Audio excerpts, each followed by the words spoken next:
इसके अलावा cloud services देने वाली कंपनियों के लिए भी 2027 तक टैक्स हॉलीडे की बात कही जा रही है। 7 स्ट्रेटेजिक सेक्टर्स के अंदर मैन्युफैक्चरिंग को बढ़ावा दिया जाएगा।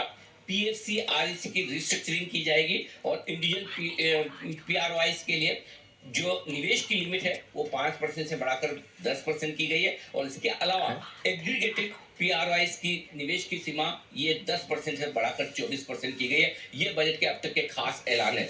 बाजार को बजट कम पसंद आया है। 25,000 के लेवल पर निफ्टी है और वजह साफ है कि एसटीटी फ्यूचर्स और ऑप्शन पर बढ़ाना ये बाजार को कम पसंद आया। बाजार की उम्मीद ये थी कि टैक्सेशन कैपिटल मार्केट्स में कम किए जाएंगे।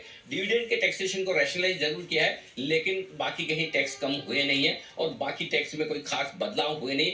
कंजम्पशन को बढ़ावा देने के लिए आज से कोई खास ऐलान इस बजट में नहीं हुआ है। शायद बड़ा रिएक्शन बाजार का इसी पर आता हुआ दिखा है। इस वक्त बता दूं जल्दी से 25,000 के नीचे फिसलता हुआ निफ्टी आपके लिए और बैंक निफ्टी 58,800 के इंपॉर्टेंट सपोर्ट लेवल के बेहद करीब है। मिड कैप और स्मॉल कैप शेयरों का हाल बहुत बुरा है। मिड कैप सेलेक्ट इंडेक्स देखेंगे तो आप 2% से ज्यादा कमजोर है, 3.5% अब कमजोर है और स्मॉल कैप इंडेक्स में भी अगर आप देखेंगे तो 3% से ज्यादा की तेज गिरावट यहाँ पर देखने को मिल रही है, यानी कि ग्लोबल मार्केट में बहुत तेज और चौतरफा गिरावट है। आइए इसी बजट पर जल्दी से एक फर्स्ट रिएक्शन जल्दी से हमारे बजट के हेडक्वार्टर्स में हमारे सारे बड़े मेहमान हैं, उनसे एक बार जल्दी से फर्स्ट रिएक्शन।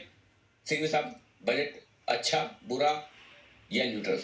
बहुत अच्छा था क्योंकि एक्सपेक्टेशन थी नहीं, तो अच्छा हुआ। 1.5 घंटे में खत्म हो गया, कार्यक्रम हो गया, घर पे जाके खाना खा सकते हैं। एक कोई खास बात जो बजट में लगी? मेरे ख्याल से बायबैक का जो है, जो आपने भी बताया था, बायबैक का है वो माइनॉरिटी शेयर होल्डर्स के लिए बहुत अच्छा है। माइनॉरिटी शेयर होल्डर्स को कैपिटल गेन्स लगेगा, चाहे शॉर्ट टर्म हो या लॉन्ग टर्म हो, और उसमें प्रोमोटर्स पार्टिसिपेट ना करें और माइनॉरिटी शेयर होल्डर्स के लिए बायबैक करें तो कंपनी के लिए भी बहुत अच्छा होगा। प्रोमोटर्स की शेयर होल्डिंग बढ़ गई और आपने जो पैसा आपके पास पड़ा था, जो काम नहीं आ रहा था, वो आपने